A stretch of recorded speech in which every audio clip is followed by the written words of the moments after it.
Let's be honest, comparison is exhausting. It's the feeling of constantly running a race you were never meant to win. You hit a goal, you achieve a milestone, and before you even catch your breath, your brain is already showing you the perfectly curated life of someone else who is 2 steps further ahead. You feel like you're playing a video game where the finish line keeps moving. This constant sense of inadequacy isn't a personal failing. It's a psychological trap designed by a society obsessed with public performance.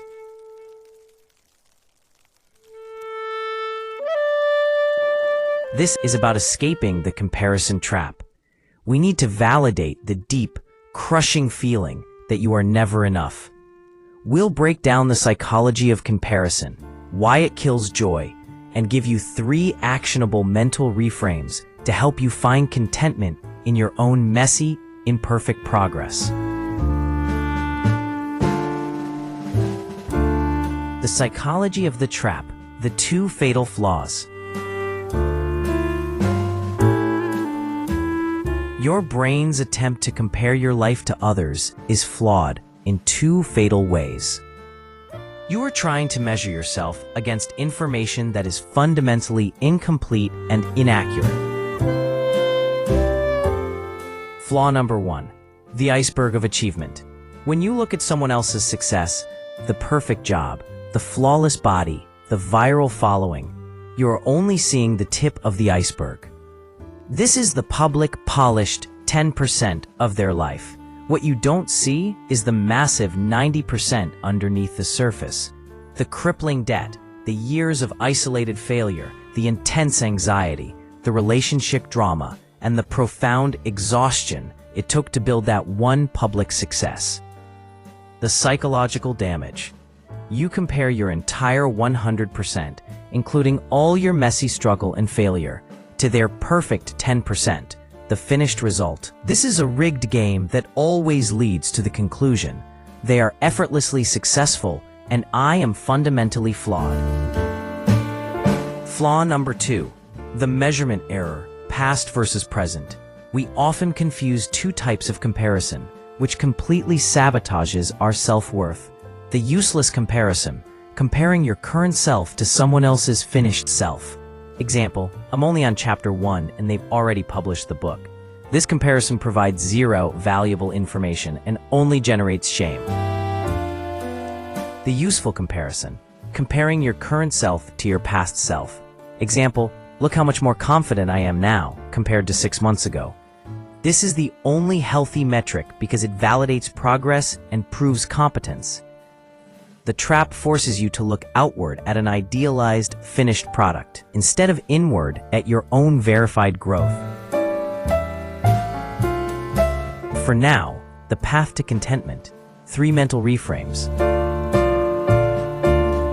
Escaping the comparison trap isn't about being perfectly content. It's about having the mental tools to recognize the trap and pull yourself out. Here are 3 powerful mental reframes. Reframe 1, shift from perfect to progress. The biggest lie of comparison is that there is a fixed destination you must reach. The truth is, life is only about motion, the action. Every single day, identify one tiny, verified piece of progress you made. It does not have to be career-related. Did you finish a difficult email? Did you stick to your boundary? Did you learn one new small thing? The psychological payoff.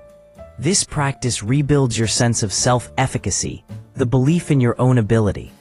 You train your brain to seek joy not in the giant, impossible destination, but in the small, achievable motion. This makes your internal progress the only metric that matters. Reframe 2. Exchange envy for inquiry. When you feel that intense stab of envy towards someone's achievement, do not let it turn into shame. Instead, immediately switch to the mindset of a detective and use that envy as a research tool. The action. Ask yourself, what specifically about their life am I envying right now?